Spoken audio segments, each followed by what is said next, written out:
Nós precisamos encontrar nesse exercício as dimensões do retângulo de menor perímetro e que tem a área de 16 metros quadrados. E no final a nossa resposta será também qual é esse perímetro, ou seja, nós vamos encontrar a base e a altura e a resposta final conterá também o perímetro desse retângulo.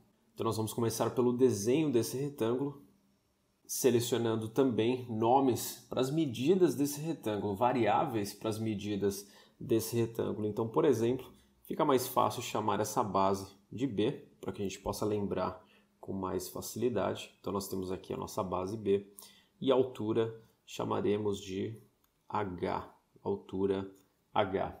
O que nós sabemos desse retângulo? Porque nós devemos ter primeiro uma restrição e também a função que nós queremos maximizar ou minimizar. No caso, nós vamos minimizar porque nós queremos o menor possível. Bom, o menor possível que nós queremos é o perímetro, então nós devemos minimizar o perímetro. E a nossa restrição está um pouco escondida aqui no enunciado desse exercício, mas ela está aqui. Esse retângulo ele tem área de 16 metros quadrados. Então nós temos aqui a nossa restrição. Começando pela restrição, nós sabemos que a área desse retângulo ela vale 16 metros quadrados e a área de um retângulo, a gente já está careca de saber, essa área ela é igual a base vezes altura. Então base vezes altura, a base desse retângulo vezes a altura dele será igual a 16. E o perímetro nada mais é do que 2 vezes a base, ou seja, essas duas medidas aqui, mais 2 vezes a altura, 2 vezes esta medida aqui. Então nós temos que o perímetro é 2b mais 2h. Nós queremos minimizar essa função, porém nós temos ela escrita em termos de duas variáveis, o que é um problema. Então vamos usar a nossa restrição para reescrever uma das variáveis em função da outra.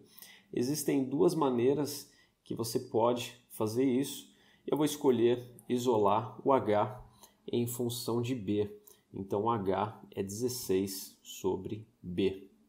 Se o h é 16 sobre b, então nosso perímetro vira 2 vezes b, mantemos a variável b, mais 2 vezes o novo h, que é 16, reescrito, né? É 16 sobre b.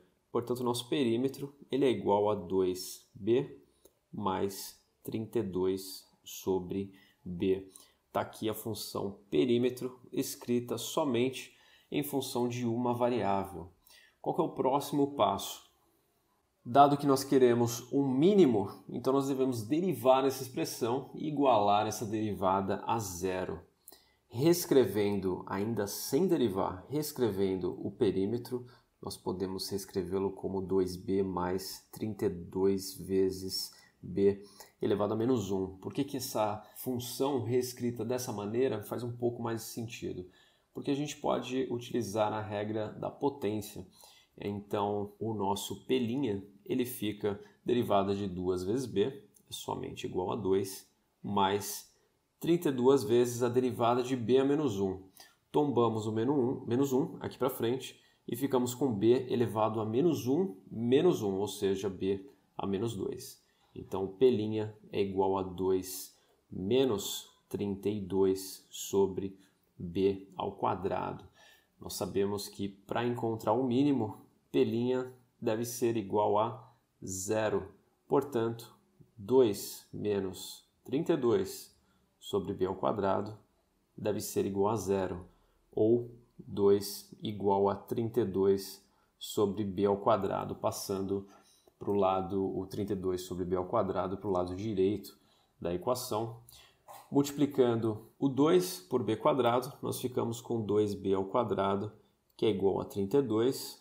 Podemos dividir essa expressão por 2, b quadrado igual a 16, e o nosso b é igual a raiz de 16, b é igual a 4. Aqui é importante lembrar que, na verdade, as respostas são mais e menos 4, porém, uma medida negativa não faz muito sentido.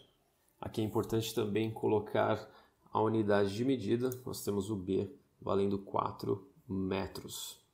E o problema ainda não acabou, porque nós não analisamos se o ponto que nós encontramos, se o valor de B que nós encontramos, ele traz um retângulo de maior perímetro ou de menor perímetro, ou seja, nós não sabemos se nós encontramos um máximo ou um mínimo. Nós precisamos realizar ou o teste da primeira derivada ou o teste da segunda derivada. Então vamos lá para o teste da primeira derivada. Como é que ele funciona? Eu vou montar um varal com valores possíveis para a nossa base, colocando o ponto crítico encontrado aqui no meio, no caso, base valendo 4, e sabendo que neste varal eu vou substituir valores possíveis para B na função P'.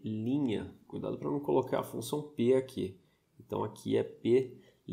Qual que é a equação de P'? P' é igual a 2 menos 32 sobre B ao quadrado, como está escrito aqui. Então nós vamos colocar dois valores, um à esquerda de 4 e um à direita de 4. Por exemplo, vou colocar aqui B igual a 1 e vou colocar aqui B igual a 10. E a gente vai analisar os sinais de P' de 1 e P' de 10. Substituindo 1 nessa equação, que é a mesma que essa, nós temos 2 menos 32 sobre 1 ao quadrado, que é a mesma coisa que negativo 32, menos 32. Portanto, nós temos aqui menos 30. Ou seja, P' de 1 é menor que 0. O que importa é se é maior ou menor que 0. Não importa se é menos 30, menos 60, isso não faz diferença. E agora nós vamos analisar o P' de 10. P' de 10 é igual a 2 menos 32 sobre 10 ao quadrado, mais conhecido como 100.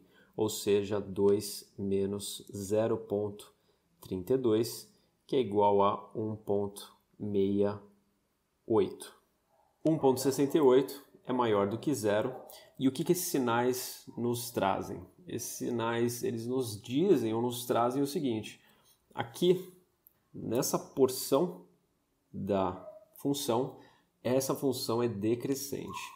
E no trecho à direita, a função é crescente, ou seja, se nossa função ela decresce e depois cresce em x igual a 4, ou em b igual a 4, aliás, exatamente, nós temos um mínimo local. Aqui nós temos um mínimo local. Ou seja, de fato, nós encontramos um valor mínimo para o perímetro. E agora voltando às questões propostas no exercício. Quais são as dimensões desse retângulo? Nós sabemos que a base, que é o B, ela vale 4 metros, mas nós não calculamos ainda a altura. Mas é tranquilo, porque nós sabemos que a altura é igual a 16 sobre a base, ou seja, 16 sobre 4. Portanto, a altura também vale 4 metros. E qual é o perímetro desse retângulo? Bom, o perímetro do retângulo, como nós sabemos, é 2 vezes a base mais 2 vezes a altura, portanto o perímetro vale 16 metros. Talvez você esteja estranhando a resposta desse exercício, pensando, mas se a base e a altura são iguais, então não se trata de um retângulo, mas sim de um quadrado. É importante lembrar aqui que todo quadrado é um retângulo, mas nem todo retângulo é um quadrado. Então a resposta, de fato, ela faz sentido.